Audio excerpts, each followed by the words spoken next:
പെഹൽഗാമിൽ നിരപരാധികളായ 26 പേരെ കൊന്നൊടുക്കിയ ഭീകരർക്ക് ഭാരത സൈന്യത്തിന്റെ മറുപടി.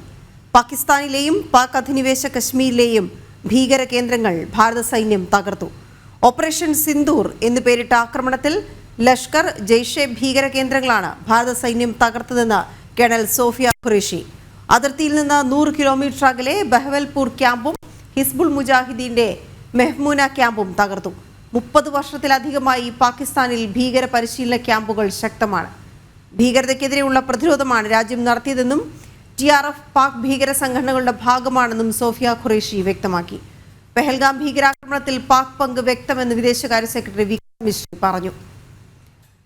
ഗൗതം അനന്തനാരായണൻ ചേരുന്നുണ്ട് വിവരങ്ങളുമായി. ഗൗതം, രാജ്യത്തിൻ്റെതായ വാക്കുകൾ കേൾക്കാൻ കാത്തിരിക്കുകയായിരുന്നു 140 കോടി ജനങ്ങളും. ഒടുവിൽ നാരീശക്തി 2 വനിതാ ഉദ്യോഗസ്ഥർ ചേർന്ന് എന്താണ് സൈനിക നടപടിയെന്ന് വിശദീകരിക്കുകയും ചെയ്തു. ഔദ്യോഗികമായി എന്തൊക്കെ വിവരങ്ങൾ ഇപ്പോൾ ചേരുന്ന പ്രേക്ഷകർക്കായി?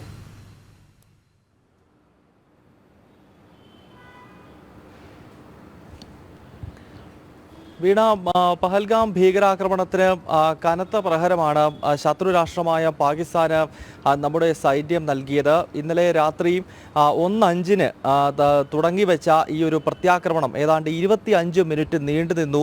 ഒപ്പം പാകിസ്ഥാനിലെ ഏതാണ്ട് 9 ഭീകര കേന്ദ്രങ്ങൾക്ക് നേരെയാണ് വലിയ തോതിലുള്ള പ്രത്യാക്രമണം സൈന്യത്തിൻ്റെ ഭാഗത്ത് നിന്ന് ഉണ്ടായത്. അതിൽ 4 എണ്ണം പാകിസ്ഥാനിൽ തന്നെയാണ്. ബാക്കി വരുന്ന പ്രദേശങ്ങൾ POJKയിൽ പാക് അധിനിവേശ ജമ്മു കശ്മീരിലെയും ഭീകര കേന്ദ്രങ്ങളാണ്. ഇന്നിപ്പോൾ സൈന്യം രാവിലെ മാധ്യമങ്ങളോട് ഈ വിഷയം വിശദീകരിക്കുന്ന ഘട്ടത്തിൽ 2 വനിതാ ഉദ്യോഗസ്ഥരും അതോടൊപ്പം തന്നെ നമ്മുടെ വിദേശകാര്യ സെക്രട്ടറിയും വിക്രം മിശ്രയും ചേർന്നുകൊണ്ടായിരുന്നു ഈ വാർത്താ സമ്മേളനം. ഈ വാർത്താ സമ്മേളനത്തിലുള്ള വിശദീകരണത്തിൽ തന്നെ പറഞ്ഞൊരു കാര്യം, ഭീകര കേന്ദ്രങ്ങളിലേക്ക് മാത്രമാണ് ഭാരതത്തിൻ്റെ പ്രത്യാക്രമണം ഉണ്ടായത്. പാകിസ്ഥാന്റെ ഏതെങ്കിലും സൈനിക താവളങ്ങളോ അതല്ലെങ്കിൽ പാകിസ്ഥാനിലെ ജനവാസ കേന്ദ്രങ്ങളോ ലക്ഷ്യമിട്ടിട്ടില്ല.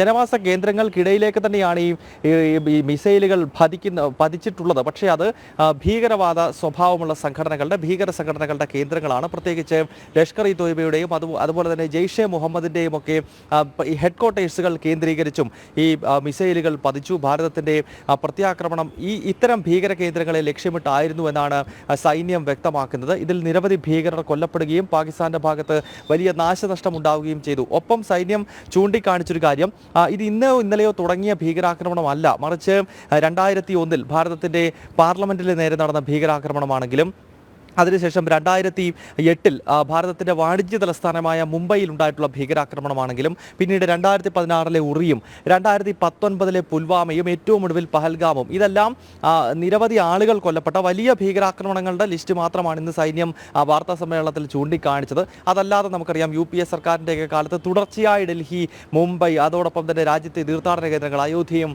വാരണാസിയും ഒക്കെ അടങ്ങുന്ന കേന്ദ്രങ്ങളിൽ ഈ പാകിസ്ഥാൻ കേന്ദ്രീകൃത ഭീകര സംഘടനകൾ സ്ഫോടന പരമ്പരകളും ആക്രമണങ്ങളും നടത്തിയിട്ടുണ്ട്. അപ്പോൾ ഇതിൻ്റെ എല്ലാം കൂടിയുള്ളൊരു തിരിച്ചടി എന്ന നിലയിലാണ് ഇവരുടെ കേന്ദ്രങ്ങൾ തന്നെ ഈ റോക്കറ്റ് ആക്രമണത്തിൽ തകർത്തത് എന്നാണ് സൈന്യം വിശദീകരിക്കുന്നത്. അത് പാർലമെന്റ് ആക്രമണമാണെങ്കിലും പുൽവാമയാണെങ്കിലും പഹൽഗാം ആണെങ്കിലും ഇതെല്ലാം ചെയ്തിരിക്കുന്നത് ഈ ലഷ്കർ-ഇ തോയ്ബയും അതുപോലെ തന്നെ ജെയ്ഷെ മുഹമ്മദും, ഈ 2 പ്രധാനപ്പെട്ട ഭീകര സംഘടനകൾ. പാകിസ്ഥാനിൽ അനേകം ഭീകര സംഘടനകളുണ്ട്. ഇസ്ലാമിക മതമൗലികവാദ സംഘടനകൾ എണ്ണമറ്റ രീതിയിൽ പ്രവർത്തിക്കുന്ന ഒരു രാജ്യമാണ് പാകിസ്ഥാൻ. പക്ഷേ ഇന്ത്യ വിരുദ്ധമായ പ്രവർത്തനങ്ങൾ, പ്രത്യേകിച്ച് ഭാരതത്തിൻ്റെ അവിഭാജ്യ ഘടകമായ ജമ്മു കശ്മീരിനെ ഭാരതത്തിൽ നിന്ന് അടർത്തി മാറ്റുക എന്ന ലക്ഷ്യത്തോടു കൂടി പ്രവർത്തിക്കുന്ന ഈ 2 പ്രധാനപ്പെട്ട ഭീകര സംഘടനകളുടെ ഹെഡ്ക്വാർട്ടേഴ്സുകൾ കേന്ദ്രീകരിച്ചുകൊണ്ടുള്ള ഒരു സൈനിക നീക്കം തന്നെയാണ് ഭാരത സൈന്യത്തിൻ്റെ ഭാഗത്ത് നിന്നും ഇന്നലെ രാത്രിയിൽ ഉണ്ടായത്. എന്തായാലും അതിനുശേഷം അതിർത്തിയിലെ സാഹചര്യങ്ങൾ ഒട്ടും ശുഭകരമല്ല. വലിയ തോതിലുള്ള വെടിനിർത്തൽ കരാർ ലംഘനം അതിർത്തിയിൽ പാകിസ്ഥാൻ നടത്തി. അതിന് ശക്തമായ പ്രത്യാക്രമണം ഭാരതത്തിൻ്റെ ഭാഗത്ത് നിന്നും.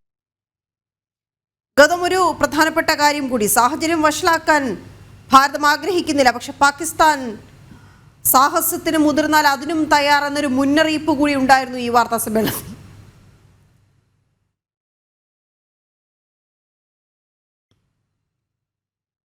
ഇപ്പോൾ നടത്തിയിരിക്കുന്നത് ഭീകര കേന്ദ്രങ്ങൾ ലക്ഷ്യമിട്ടുള്ള ആക്രമണമാണ്. അത് 2019 പുൽവാമയ്ക്ക് പകരമായുള്ള ബാലാക്കോട്ട് ആണെങ്കിലും 2016 ഉറിക്ക് പകരമായുള്ള സർജിക്കൽ സ്ട്രൈക്ക് ആണെങ്കിലും അതെല്ലാം ഭീകര കേന്ദ്രങ്ങൾ ലക്ഷ്യമിട്ടാണ്. ഇന്നലെ രാത്രിയിൽ നടന്നതും തീർച്ചയായും 9 ഭീകര കേന്ദ്രങ്ങൾ ലക്ഷ്യമിട്ടുകൊണ്ടുള്ള റോക്കറ്റ് ആക്രമണമാണ്. ഭാരതത്തിന്റെ റഫാൽ ഉൾപ്പെടെയുള്ള വിമാനങ്ങളിൽ നിന്നാണ് ഈ റോക്കറ്റുകൾ പടുത്തുവിട്ടത്. അപ്പോൾ സ്വാഭാവികമായും റഫാൽ ഉൾപ്പെടെയുള്ള വിമാനങ്ങളിൽ നിന്നാണ് ഈ റോക്കറ്റുകൾ പടുത്തുവിട്ടതും. അപ്പോൾ സ്വാഭാവികമായും അത്തരം നീക്കങ്ങളെ പാകിസ്ഥാൻ എന്തിന് പ്രതിരോധിക്കുന്നു എന്നതാണ്. കാരണം പാകിസ്ഥാനിൽ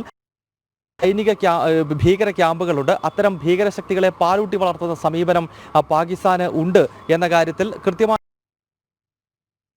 പക്കലുമുണ്ട്. അതിനാൽ തന്നെ ഇത്തരം ഭീകര ശക്തികൾക്ക് എതിരെ നടപടിയെടുക്കുമ്പോൾ പാകിസ്ഥാൻ എന്തിന് അതിന്റെ മുകളിൽ കയറി ഭാരതത്തിന് നേരെ വരണം എന്ന ചോദ്യം കൂടി സൈന്യം ഉന്നയിക്കുന്നുണ്ട്. അതിനാൽ ഏതെങ്കിലും രീതിയിലുള്ള പ്രകോപനം പാകിസ്ഥാന്റെ ഭാഗത്ത് നിന്ന് അതിർത്തിയിൽ ഉണ്ടായിക്കഴിഞ്ഞാൽ ശക്തമായ രീതിയിലുള്ള തിരിച്ചടി പാകിസ്ഥാന് നൽകും എന്ന സന്ദേശം കൂടി സൈന്യം നൽകുകയാണ്. അതിന് വേണ്ട തയ്യാറെടുപ്പുകൾ ഭാരതത്തിന്റെ എല്ലാ അതിർത്തി പ്രദേശങ്ങളിലും നടത്തുന്നു. പ്രത്യേകിച്ച് വിശേഷിച്ച് കശ്മീരിലെ നിയന്ത്രണ രേഖയാണെങ്കിലും ജമ്മുവും അതോടൊപ്പം തന്നെ പഞ്ചാബും രാജസ്ഥാനും ഗുജറാത്തും ഒക്കെ അടങ്ങുന്ന രാജ്യാന്തര അതിർത്തിയോട് ചേർന്ന് കിടക്കുന്ന പ്രദേശങ്ങളാണെങ്കിലും അവിടെല്ലാം വലിയ സുരക്ഷാ ക്രമീകരണങ്ങൾ ഇതിനകം തന്നെ ഭാരതത്തിന്റെ 3 സേനാ വിഭാഗങ്ങളും തയ്യാറാക്കി കഴിഞ്ഞിരിക്കുന്നു. കരസേനയും വ്യോമസേനയും നാവികസേനയും ഏത് സാഹചര്യത്തെയും നേരിടാൻ സജ്ജമാണ്. അതിനാൽ തന്നെ സൈന്യവും കേന്ദ്ര സർക്കാരും പറയുന്നത് ഇത് ആദ്യഘട്ടം മാത്രമാണ് എന്നുള്ളതാണ്. ആദ്യഘട്ടം എന്ന് പറയുമ്പോൾ ഈ ആദ്യഘട്ടം കൊണ്ട് ഒരുപക്ഷെ വേണമെങ്കിൽ ഈ പ്രശ്നം അവസാനിപ്പിക്കാം. പക്ഷേ ഇതിനിടയിൽ പാകിസ്ഥാന്റെ ഭാഗത്ത് നിന്നും പ്രകോപനമോ ഇന്നലെ ഇന്ത്യ നടത്തിയ തിരിച്ചടിക്ക് പകരമായി എന്തെങ്കിലും രീതിയിലുള്ള ഷോ ഓഫ് കാണിക്കാൻ പാകിസ്ഥാൻ ഇറങ്ങി പുറപ്പെട്ടാൽ അതിന് തീർച്ചയായും വലിയ വില പാകിസ്ഥാൻ നൽകേണ്ടി വരുമെന്ന സന്ദേശമാണ് ഇന്നിപ്പോൾ സൈന്യം നൽകിയത്. വീണ. ശരി.